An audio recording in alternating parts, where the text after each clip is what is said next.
Hi, how are ya? I'm Nora, and this is Rated My Reads.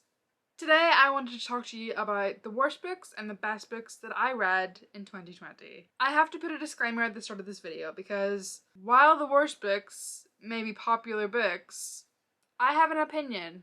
I'm allowed to share my opinion because it is my opinion. It is not fact, it is an opinion, and I am allowed to have that. Same with the best books. If you don't like the book, that is completely fine. I do not care. I enjoyed them, and that is what this video is going to be. I think that came across as a bit too aggressive. Let's start with the best books I read in 2020. The first book at the top of this list is Red, White and Royal Blue. Now, are we surprised? Are we really surprised? Because I'm not. I knew that was coming. It's a great book. It's by Casey McQuiston, and it is very, very gay. And I love it. You know, gay. The next book I want to talk about in the best book category is Loveless by Alice Oseman. Now, if you don't know me, then you should know Alice Oseman owns my heart with their writing, and her words are just immaculate, and I love it so much. Basically, I felt really seen. I love this book so much, and I recommend it to anyone because Alice Oseman is just a great writer, and you just feel immersed in the story, and it's great. The next book I want to talk about in the best book category is Only Mostly Devastated. While there were some problems with this that I faced on the second read of this, I still gave it a high rating. I think I gave it 4 stars in the second reading, but 5 stars in the first reading, so it went down a whole star, but it was still enjoyable, I still loved it, and it's gay. Can we love it anymore? The next book I want to put in for the best books of 2020 is Legendborn by Tracy Deonn. Now this book was great. I read it for my book club, and I loved it so much, and I think I gave it 4.5 or 4 stars, but it was really fun to read. I was immersed in Bree's world. The King Arthur legend kind of thing was amazing. Now the next book I want to talk about is another Alice Oseman book. I read I Was Born for This for the first time in, I think, February or March or May. Something like that. No, it was March. I believe it was March. And I read it again for the readathon that happened in December for my book club, One More Chapter book club. I'll put a link in the description below. You can join whenever you want. It's free. Do it. But yes, I read I Was Born for This by Alice Oseman, and I loved it so much. The next book I want to talk about is, spoiler alert, it wasn't a 5-star read, but it was really fun to read. It was steamy and fun, and it's a plus size lead. The fat shaming and the way weight is talked about in this book is phenomenal. It is discussed so thoroughly and so well, but not enough for a 5-star. I think I gave it 4 or 4.5. The next book in the best books of 2020, and the last book of the best books of 2020, is Percy Jackson and the Lightning Thief.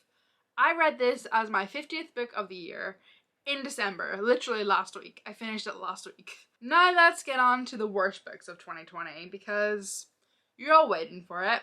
So let's go. Cinderella is Dead. Fucking hated it. It was barely a plot.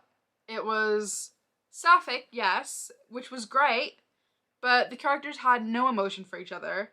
They just met and hit it off, which is, you know, sometimes it happens, but the way that it was described wasn't how it would usually happen. It was just like, oh, I'll trust you because you said this and I said this, and now I'm gonna trust you and believe everything you say and fall in love with you.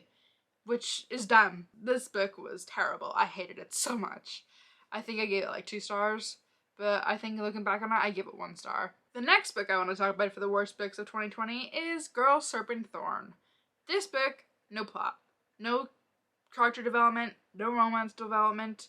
It was kind of shit, really. It was extremely predictable. I buddy read this one, and I told my friend when I was buddy reading it what was going to happen before it happened, and then it happened.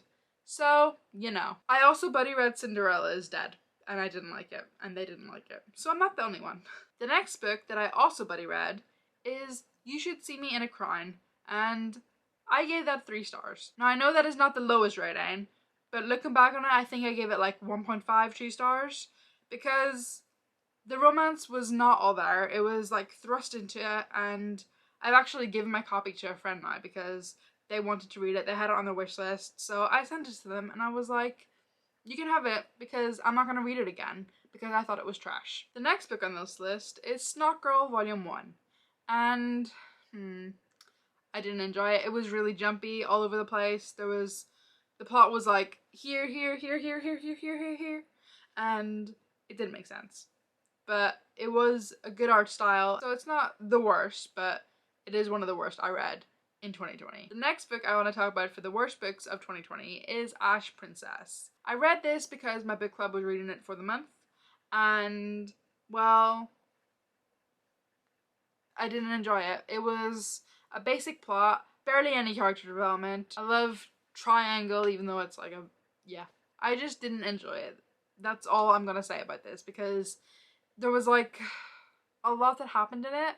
I feel like the author was trying to put all these tropes and all these issues into the one book.